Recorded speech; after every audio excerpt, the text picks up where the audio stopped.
Hello, I'm Terry David Mulligan. This is Mulligan Stew, the podcast. Thank you for subscribing. We appreciate it very much. This weekend, Colin James is releasing his 19th album, and it's called Miles to Go. When Colin released his hugely successful 2016 album called Blue Highways, which was a full-on pure blues album covering many of the greats, he always intended it would be the first of two. Well, here's the second one, and that foot has dropped. It's called Miles to Go. It's got 11 blues standards, covers, and 2 original songs on it. The response to Blue Highways was remarkable for Colin. Not only did he make charts in the United States, he made charts and found an audience in England. Remarkably, Blue Highways and Colin James spent 10 weeks at number 1 on the Roots Music Report's blues chart. And he also had one of his biggest hits, Riding in the Moonlight.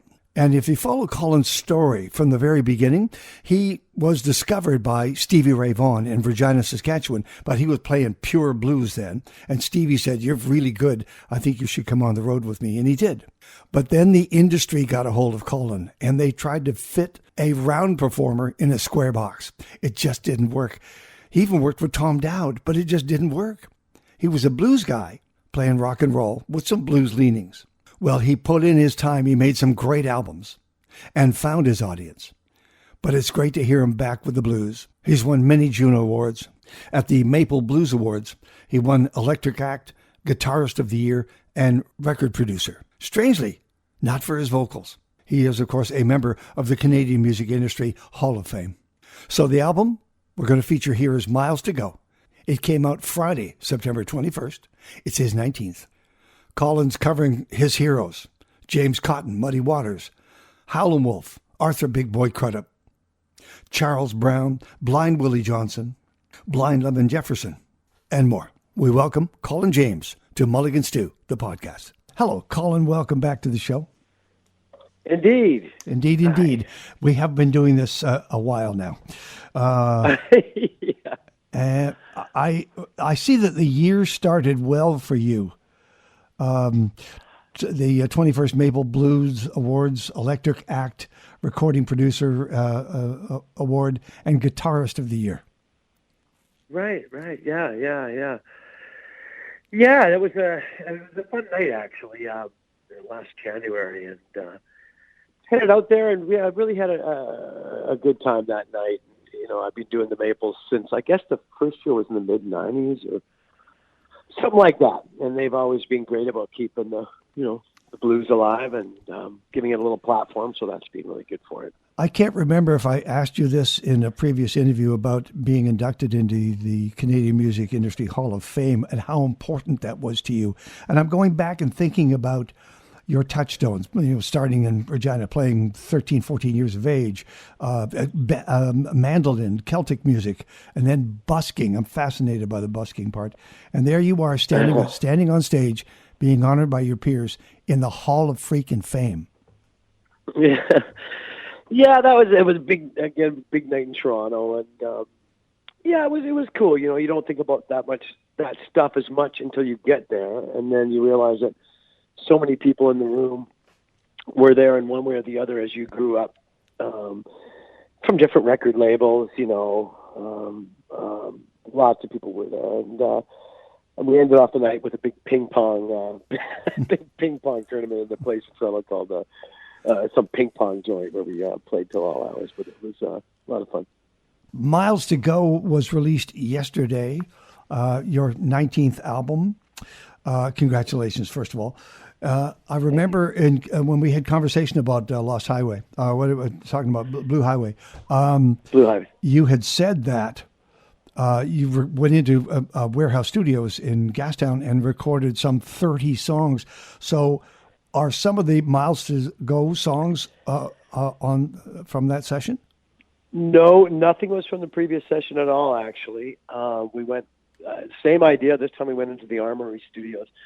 And I hadn't been into the Armory, I think, since Little Big Band 2 in 1998 with Joe Hardy. We were in there. So it'd been a while. And same idea. We went in for 2 days and just, because often you don't have a chance to, I might have a favorite song from from growing up that I've always loved. But until you make an attempt at it, you got to make sure you're bringing something to the table. I mean, some of these songs were done so well by the originals that you don't even, half the time you don't even want to touch them at all, unless you can bring something exciting to it. Exactly. And it's always yeah. So, usually over-recording is a great idea because you might get something that it's adequate, it's good, but it's not bringing it up anywhere that it hasn't been before.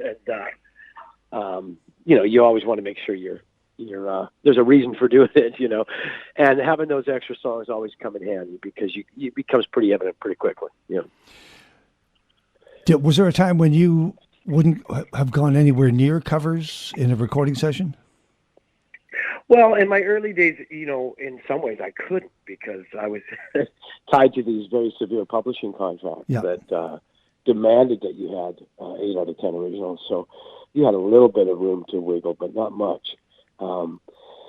So, it took a while. I think Little Big Bands were the first ones where I started being a bit more gratuitous and doing some of that stuff. And National Steel. But anyway, and National Steel, and when we set out to make these blues records, I think we knew we were going to try to do 2 in a row. That was the plan right off the start. So this is kind of part 2, and I feel like I can kind of move on now, and always blues are always a part of the thing. But I'll be ready now to start writing some songs and get ready for whatever's coming next. I know there's always this, Colin. There's always this thing about being true to yourself as an artist, who you are and what you want to do.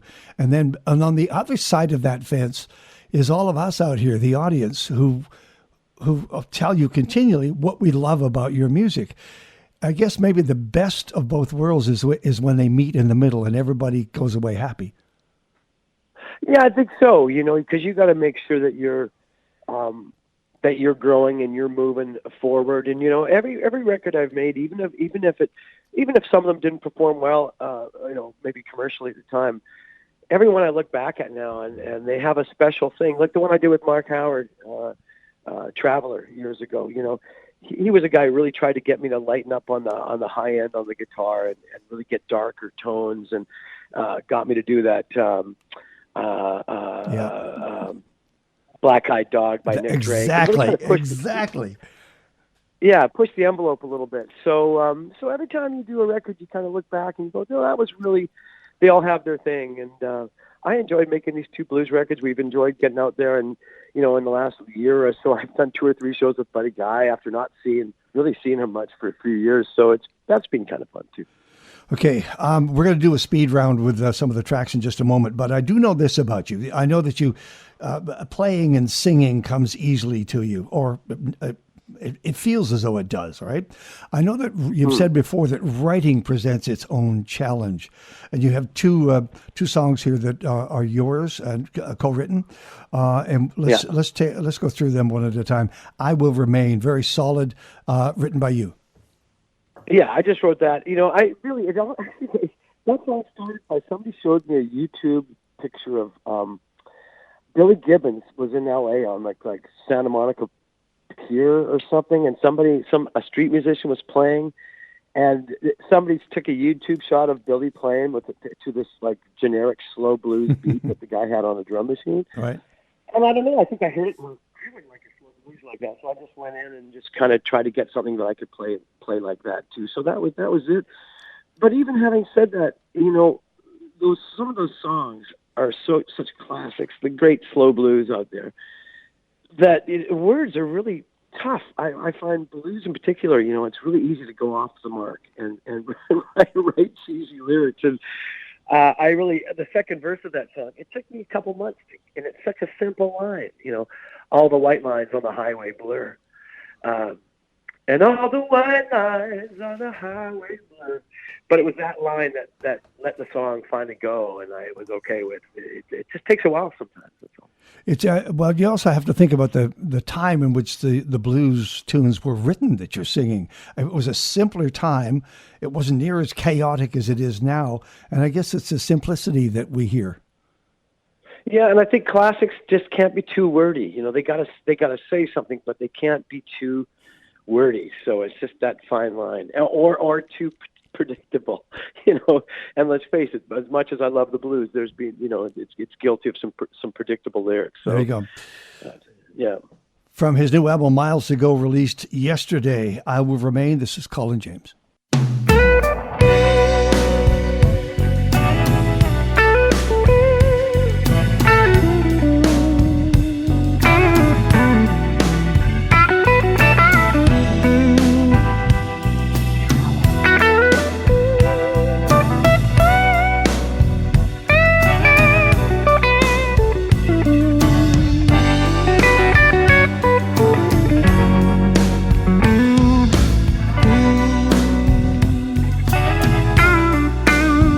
In the darkest night, just before the break of day, when you need someone to help you find a way, when all is gone, I'll help you carry on. I will remain. When all seems lost and you don't know where to turn,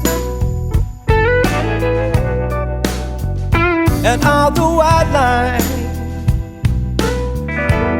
on the highway blur,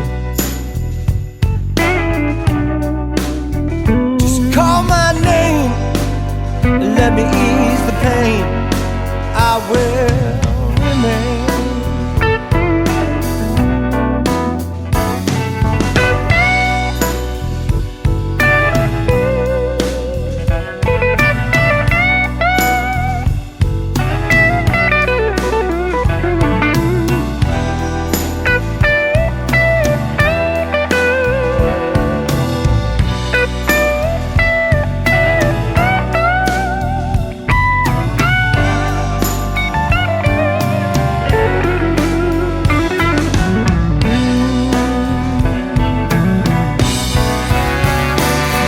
When the night comes down again, don't you worry, don't you worry about a thing. You're not alone, call me on the phone, I will remain. No, you're not alone, so call me on the phone. I will remain.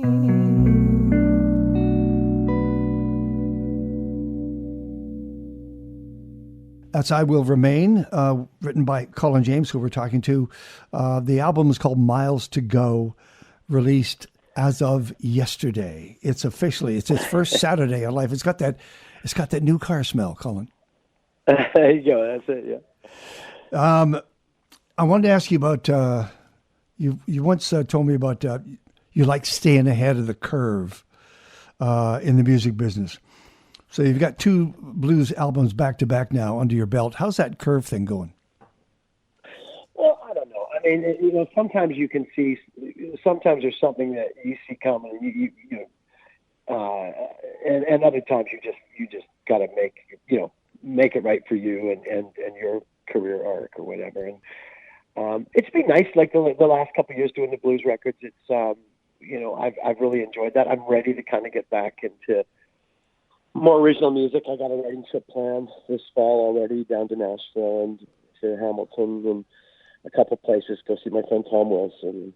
So I'm anxious to kind of to get into more contemporary frame of mind and see what's coming up now. Is 40 light years indicative of where you're headed? Well, I think it's an example of a kind of a style where you can be in the blues but be a little more contemporary for sure. And obviously you can't have 10 songs like that. And the word Americana is sometimes so huge, and I hate the fact that we're people are, well, what are you going to do on your next record? And, it feels so weird to go, oh, Americana. Bluegrass all the way to gospel, all the way to blues. It's just kind of original music that has a blues influence that, it's so hard. Those categories are so narrow. Writing with Tom Wilson, he is the complete character. He comes in with music, lyrics, and attitude, and vocal chops and whatever. What did he bring for 40 Light Years? Well, it's just another writing session. Over the years, put it this way: I used to go out and write with people I didn't know, and I would go into a town like LA or wherever, Nashville. And it was always just so stressful. I hated it because occasionally you get along with somebody, but it doesn't mean you're going to put out something great in an afternoon, And it was just always a little forced. And I think, when you find someone that you write easily with, Tom and I started way back when we wrote Freedom. I had a kind of half-worked song called Freedom when he came over. Way back when, and ever since then, we always end up coming up with 2 or 3 songs a shot, and we just have always had a success that way. So it's a good team. Listen, before I play 40 Light Years, I just want to comment on 2016 Blue Highways. 10 weeks at number 1 on the Roots Music Report Blues chart. One of your biggest hits, "Riding in the Moonlight," a Willie Dixon song.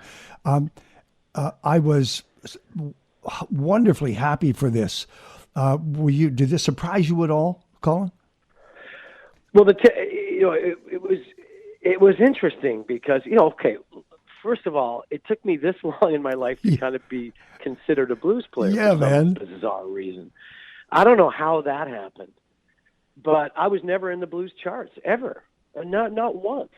Even when Jeff Healey would show up in them, for some reason I was always put off into the pop category. Even with Little Big Band, it never was in any of the blues charts, which is insane. But it's just the way it went. So, yeah, it's nice when I get my little radio sheet and I see it's being played in Ireland and England and Greece, and it's a gas. And and just to never have been on the chart before and sit there at number 1 for 10 weeks was a shock. It was like, really? Why now?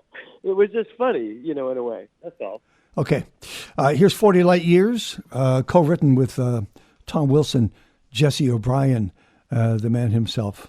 This is Colin James from Miles to Go.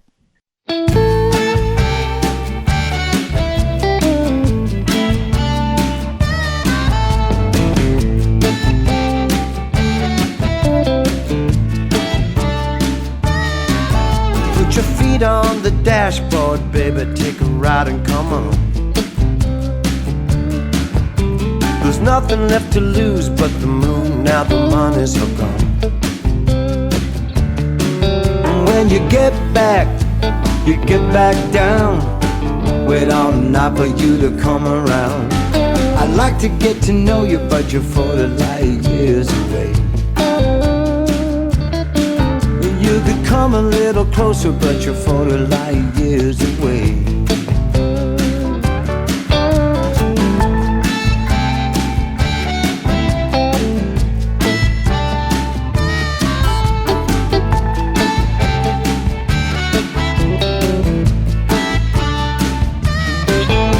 What you gonna do, honey, now that the sun's gone down? Trying to find love when you're living in a one-horse town.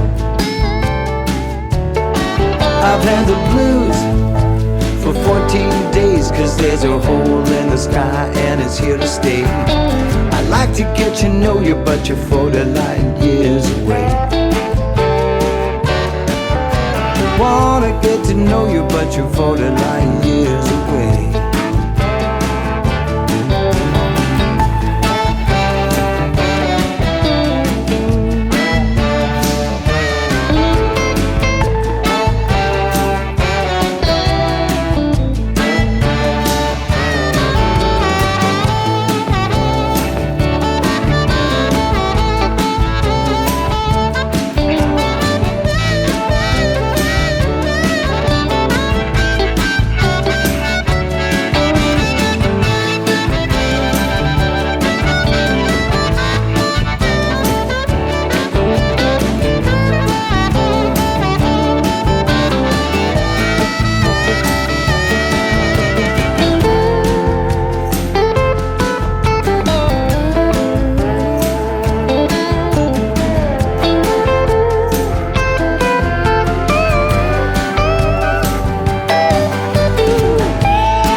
watch them come and go, yeah, they come and go all night long. Buffalo girls, blind Willie, burn the dance floor down, way down. Well, it's a long, dark road, baby, where you been? I keep knocking, but I can't come in. I came to get you home, but you're 40 light years away. I need to get you back, but you're 40 light years away. I wanna get to know you, but you're 40 light years away. I need to get to know you, but you're 40 light years away.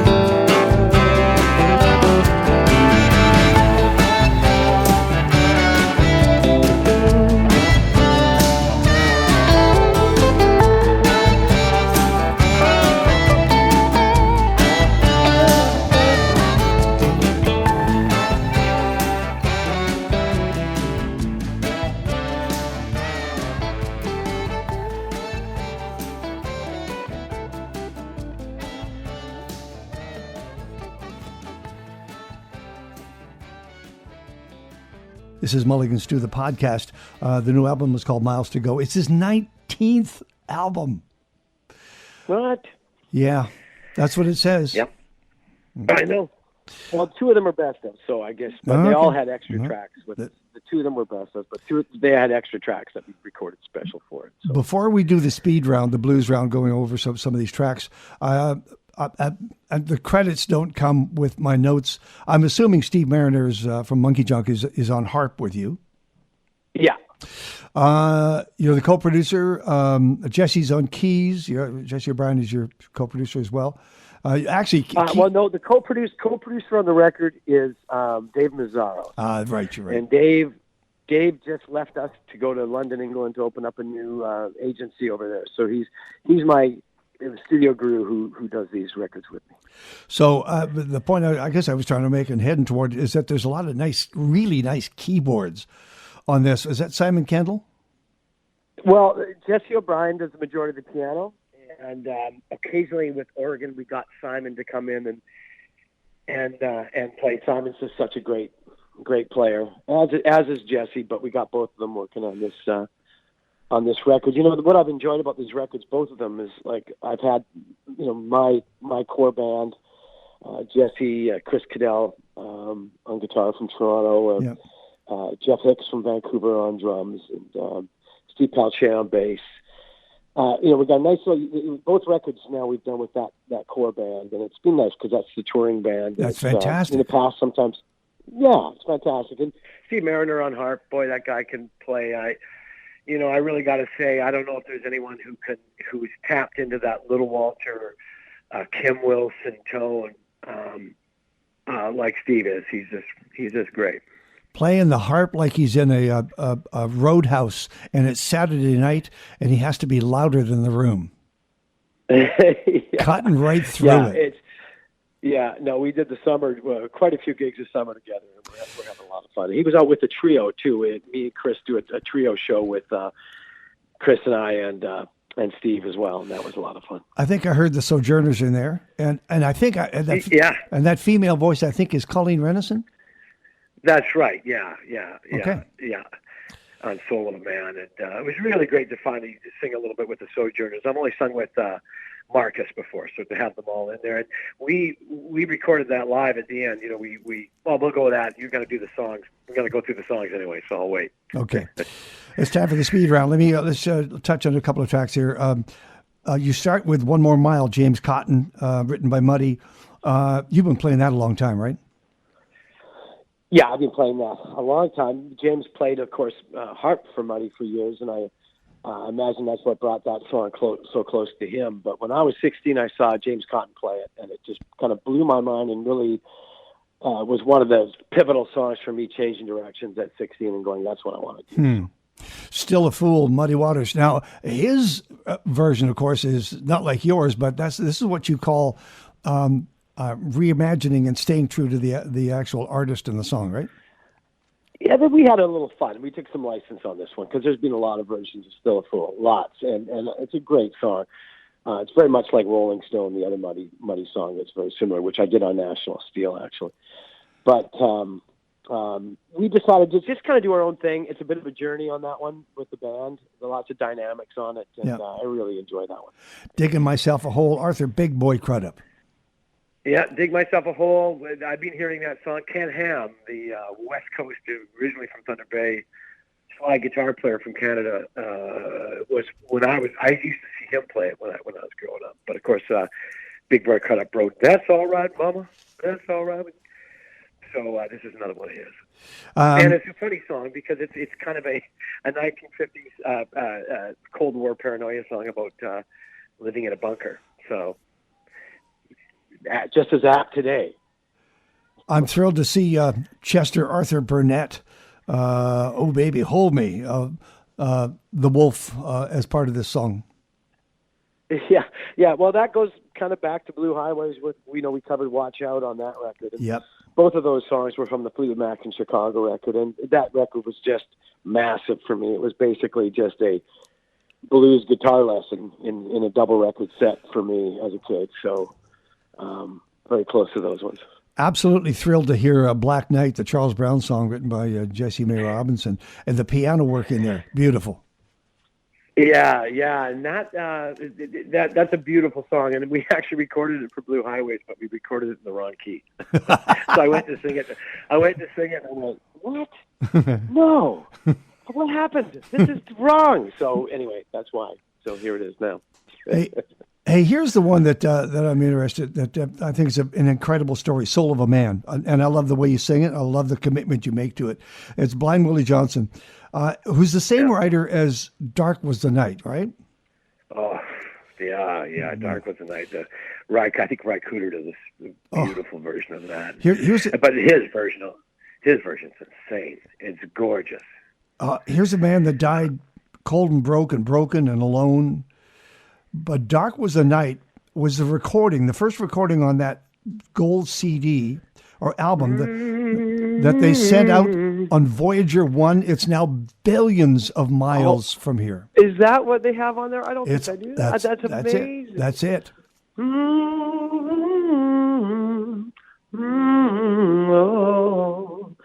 It's a beautiful. That song is chilling. Totally. Well, yeah, he's amazing, and his songs were always, full of fire and brimstone. And I think his wife always sang the high octave up. So if you listen, there's two voices usually singing, and her voice is kind of funny because it's way up there, and his is so low and guttural. And that's the only thing about when you cover him. His voice has got that Jesus, he's got that big gruff thing. And I'm a tenor, so you got to do your best to sound menacing. But we had fun with that one. We just kind of played it live again with same as Blue Highways. Most of this takes you here. Still a Fool, and that's just live. So that we try to keep that. See that my grave is kept clean. There's a lot of people taking a run at that, especially B.B. King. I love that. Blind Lemon Jefferson. Dylan. Dylan, 1963, first record he ever, 62, 63, something exactly. Like that. But you do an acoustic version, yes? Yeah, and I, as any good bluesman does, stole mine from John Hammond. Just thought I'd be right up front. I love John Hammond. There's no secret there. I just, anyone who can ever see John Hammond should go see him because he's just something else. And he did a version on his record live from Santa Monica Civic Auditorium, which I have on vinyl for some reason.